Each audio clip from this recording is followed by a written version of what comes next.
আমাদের অবস্থা এরকম। ঢাকা থেকে সিলেট, এটা হচ্ছে গিয়ে ঢাকা সিলেট মহাসড়ক। আপনি আর হয়তো 20-40 কিলোমিটার গেলেই হচ্ছে গিয়ে সিলেট পাবেন। আমি যে জায়গায় দাঁড়াই এটা হচ্ছে গিয়ে উসমানীনগরের সাদিপুর ইউনিয়নের নাম হচ্ছে গিয়ে সাদিপুর। দেখেন একটা মজার জিনিস আমি আপনাদেরকে দেখাইতে চাই।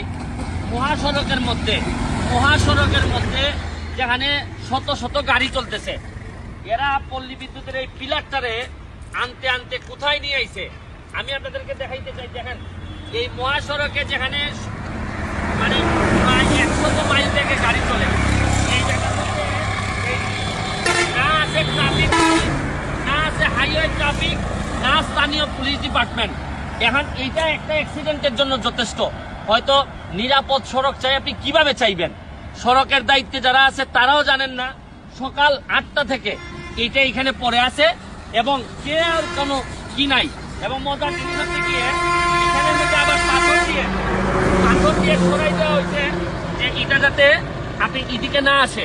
এর মানে রোডটারে অনিরাপদ করার জন্য যা যা করা দরকার, এটা এখন আমি মারা যাওয়ার পর আয় উদাস করা ছাড়া আর কিচ্ছু থাকবে না। আমি শুধু দেখাইতে চাই কত দূর এটারে রাখছে। আমরা ইচ্ছা করলে ধাক্কা দিয়ে ওইটারে সরাই দিতে পারি, কিন্তু এই সবাই মিলে একটু ধাক্কা দাও দেখি। এবং আমি শুধু আপনাদেরকে জানাইতে চাই যে উসমানীনগরের যারা নেতৃবৃন্দ আছেন, যারা প্রশাসন আছেন সিলেটের উসমানীনগরের, তাদেরকে বলি যে আমি যদি হবিগঞ্জের লোক হয়ে আমার চোখে পড়ে আর আপনাদের উসমানীনগর এটা চোখে পড়ে না, এর চেয়ে লজ্জার আর কিছু হইতে পারে না। পুরা ঢাকা সিলেট শহরটারে আপনারা অনিরাপদ বানাই দিচ্ছেন। একটু ধাক্কা দিয়ে এটার আমি একটু সরাই ধরতে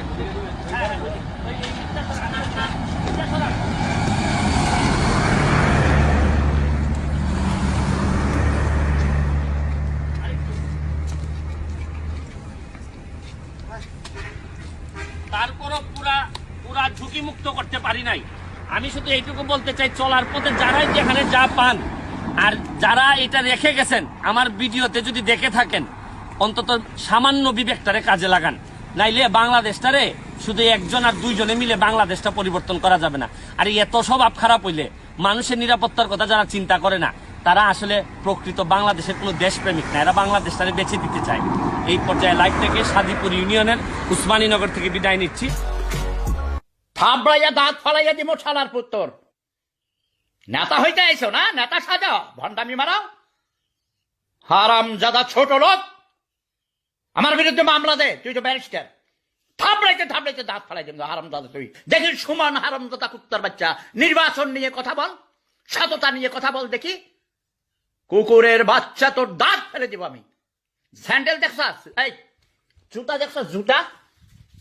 হারাম দাদা সুমান দালাল কুত্তার বাচ্চা, অনেক দামি সুন্দর জুতা, একদম ফাড়িয়া বলা মতো দাঁত। সুমানের বাচ্চা সুমান, দালাল, চাটুকার, ব্যারিস্টার সুদাস তুই। ব্যারিস্টার কারা হয়, লয়ার কারা, যারা মৃত্যুক। হারাম জাদা কোথাকার, তোর মায়ের তুই চাঁদ খানকে রোলা ব্যবসার সুদাস দিন। খান কি মাগির চোদা, সবাইকে বলা দেশে চাইতে, দেশের জীবনের নিরাপত্তা আছে।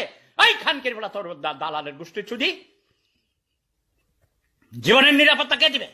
দালাল, চাটুকার, গোলাম,